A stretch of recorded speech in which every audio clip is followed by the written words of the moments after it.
Welcome to Real Bass Lessons.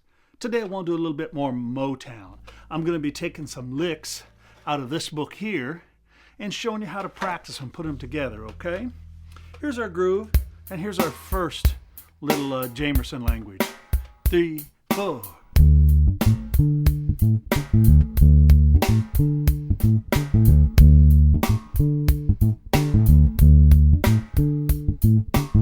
Good. Now, most of you know that. You can play that phrase. That's a good one. If not, work it over and over until you can. And I'm going to use a little chord progression. I'm going to go here from D down to B, up a half step, and then the 5 chord just is A. Just around and around. Get your bass out and play with me. Come on. Okay, here we go. 2, 1, 2, 3, 4.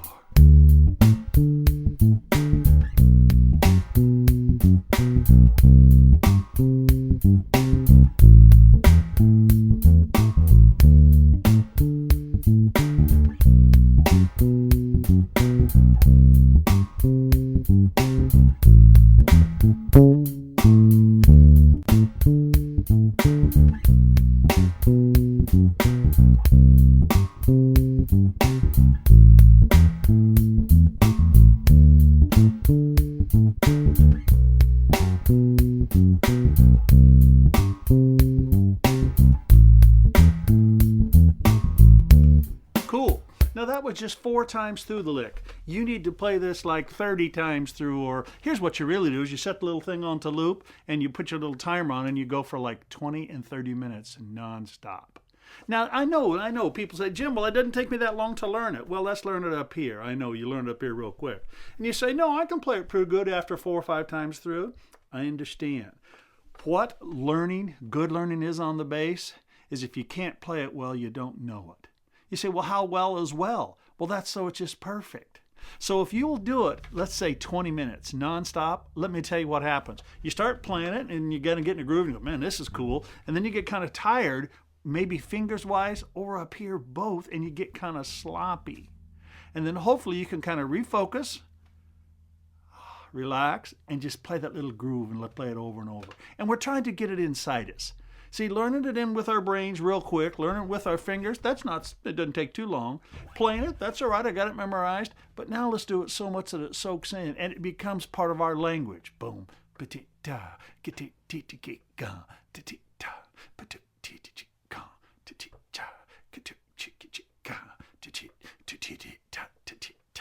Yes, because only when we have these new licks or this material that we're learning in ourselves so much that we just, it's just there. We can hear it. People say, man, I've been practicing so much I can hear it when I'm walking down the street. Good. You've just about got it enough. Keep doing it. So let's do right now another little stretch. Maybe I'll do it about 8 times through. Play with me. Same thing. Here we go. 1, 2, 3, 4.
that was a priceless example. I made enough mistakes in there that I could have done this over, like to make it sound better. But I wanted to illustrate the purpose or the point. I wasn't trying to screw up.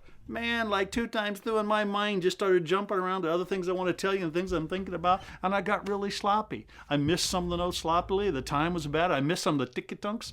And then after about, I'd say maybe 6 times through, all of a sudden I started getting, nice and focused. Folks, if you're going to play real music, you're going to play a little lick like that for 3 or 4 or 5 or 6 minutes straight. Yeah, bass playing isn't just jumping all over the place. No, bass playing is learning a good little riff that makes the song groove and then repeating it in multiple keys. Okay? Let's try that one more time. Now, I know if you're just sitting here watching this, you're going, oh, this is boring. You get your bass out and play with me, and it feels fun. Hey, by the way, I don't know a good bass player who gets tired of grooving. So let's just get into it, okay? Here we go. 2, 1, 2, 3, 4.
If I messed up with the numbers there or not. I caught myself starting to wander again. Then I pulled it back immediately and got it in the groove. Now this is practicing. This is a real bass lesson. When I have my students sitting here right beside me, I say, great, you got that down? Let's play it. I'll set the timer for 5 minutes nonstop. And we just play it over and over and over and over. If you're not willing to go through that kind of repetition, your playing will never, ever be solid. I assure you. And then somebody says, well, Jim, it's pretty solid. Well, do you want it to be more solid? Good time, man. There ain't nothing like it. And that just comes from accuracy of execution and repetition. Cool. Let's pull another phrase out of here and do the same thing. How about this one?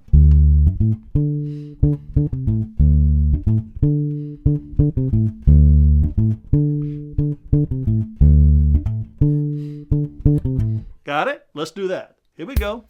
Around our same little key chord changes. Ready, play.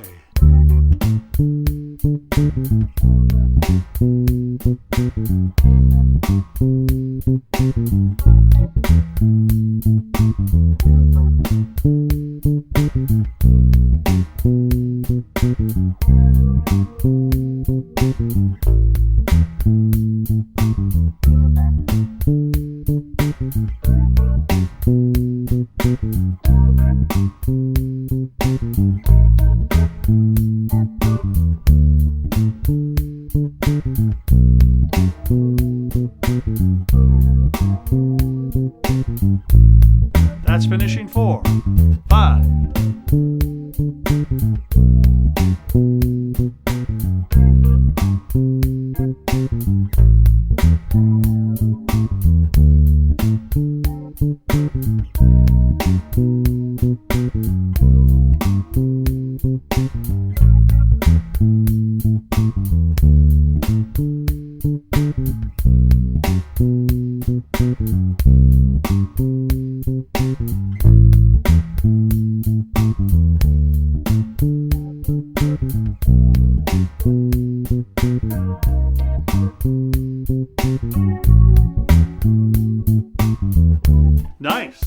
Nice.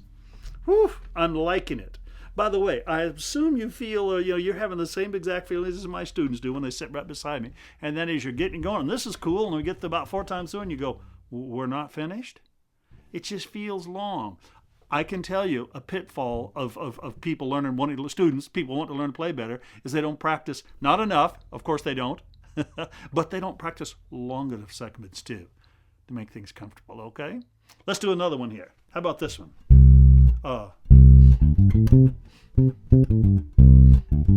Sorry, I started in the wrong spot.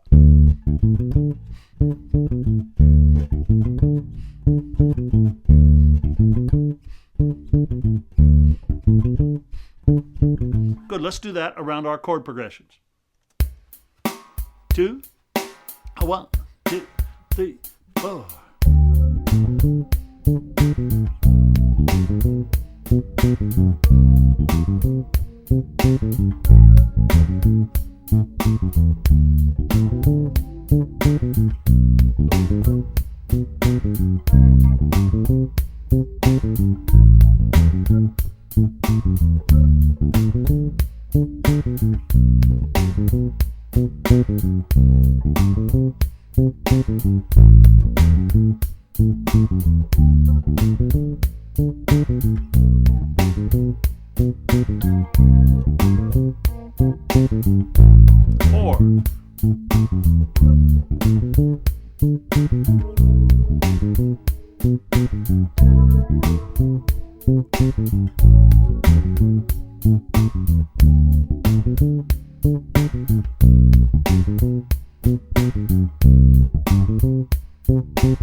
Good, let's stop. Couple things to note there. One is it sounds a little odd. It's not quite as diatonic, this phrase, as the others. Doesn't matter, it's just exercise. And also, my fingers got a little bit tired. Did you notice that my line wasn't as smooth in its attacks and its durations? It was more boom, ba-doo, ba, boop, beep, ba-doo, boom, ba-doo, ba. It wasn't sure. That's just I need to develop more stamina. You do too by practicing this kind of thing, okay? Let me play once. I'm going to play around it, and I'll improvise a little bit. Now, I'm just going to play Jamerson licks, but I won't play exactly the same ones all the time. Now, understand, though, I would probably not play this way in a real song. I'd probably take a lot more time to develop my line. But I'll just play a few licks that you might want to copy. Here we go. 2, 1, 2.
That wasn't bad. That wasn't real good. All the phrases I played were fine and nice, but it didn't flow quite the way I wanted it to.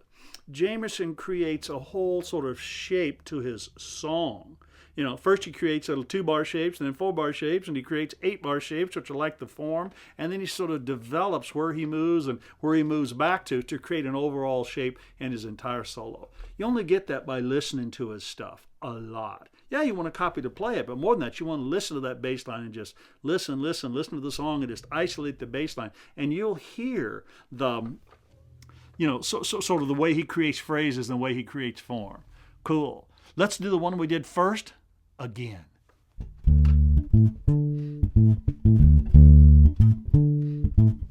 Here we go. Play with me. 2, 1, 2, 3, 4.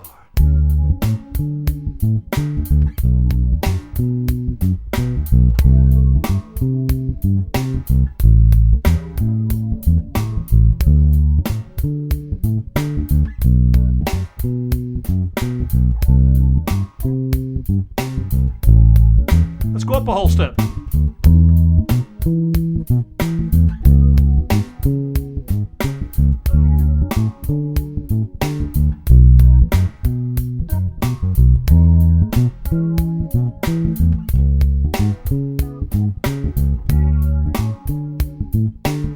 Let's go back to our original key.